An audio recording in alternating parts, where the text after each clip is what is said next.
L'Afrique a obtenu son indépendance il y a de cela 60 ans. Face à leur destin, les pays africains, pour atteindre un développement inclusif, doivent d'ores et déjà relever un certain nombre de défis. S'il y a un sujet passionnant que clivant, c'est bien celui du développement de l'Afrique. Il en est aussi, pour des raisons substantielles, la substance renvoyant ici à l'objet de la réflexion, à savoir l'éducation. L'éducation étant l'apprentissage et le développement des facultés intellectuelles, physiques et morales, constitue un préalable à tout développement. Aujourd'hui, on se demande comment l'Afrique peut-elle se développer. Moi, je vous le dis, sans risque de me tromper, que si notre continent doit se développer, nous devons inéluctablement mettre l'accent sur l'éducation. Mesdames et messieurs, chers membres du jury, chers camarades insupiens et insupiennes, c'est Marie-Khadija Diatta, étudiante en marketing et communication. Des enfants d'Afrique qui progressent, c'est un monde qui progresse. Au mi-temps de ce siècle, l'Afrique comptera plus d'1 milliard d'enfants et d'adolescents âgés de moins de 18 ans, soit 40% de la tranche d'âge de 0 à 18 ans à l'échelle mondiale.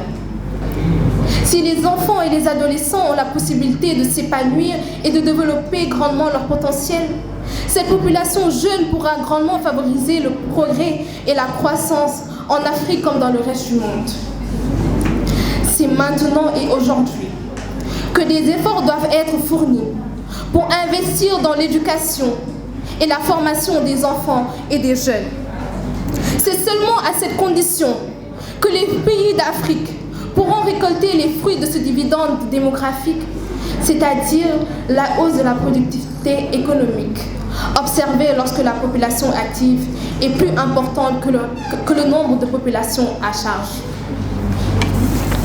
Aujourd'hui, mesdames et messieurs, je vous dis que si l'Afrique doit se développer, l'éducation est le facteur essentiel, disons même la clé de ce développement.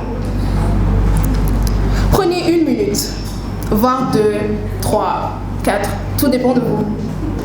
Mais prenez le temps de constater que les pays africains commencent à prendre conscience de l'enjeu de l'éducation dans notre développement. Ces mêmes gouvernements ont pris conscience de la nécessité de migrer vers le numérique en introduisant l'enseignement des technologies dans les programmes scolaires, comme la Côte d'Ivoire, le Sénégal, entre autres. Ces mêmes gouvernements, dans le souci d'une meilleure compréhension de leur population, certains pays africains, comme le Ghana, mettent l'accent dans l'enseignement technique et le professionnel, répondant ainsi à la demande du marché de l'emploi, que ce soit dans l'informel ou dans le formel. Toutefois, des manquements et incommodités persistent. Prenons l'exemple de l'éducation des filles et des garçons, qui, malgré une réduction progressive, avance toujours à pas de caméléon, ce qui constitue une grande entrave pour le secteur. Je vous le dis parce que je suis une fille. Prendre acte de la nécessité de développer une offre éducative de qualité et adaptée aux besoins permet de concilier au mieux éducation, développement et bien-être. Le rapport de l'UNESCO met en avant ces relations vertueuses. L'éducation est le moteur ou la croissance dans les pays à faible revenu. Une année supplémentaire d'éducation se traduit par un gain de revenus de 10% en moyenne. Des gains sanitaires sont aussi présents, car l'éducation permet de réduire significativement la mortalité infantile. Des femmes et des mères mieux éduquées et informées font des choix plus avisés dans les lieux de soins, d'accouchement ou sur les vaccins. L'UNESCO estime ainsi que si toutes les femmes des pays d'Afrique achevaient au moins l'enseignement primaire, le taux de mortalité infantile reculerait de 15%.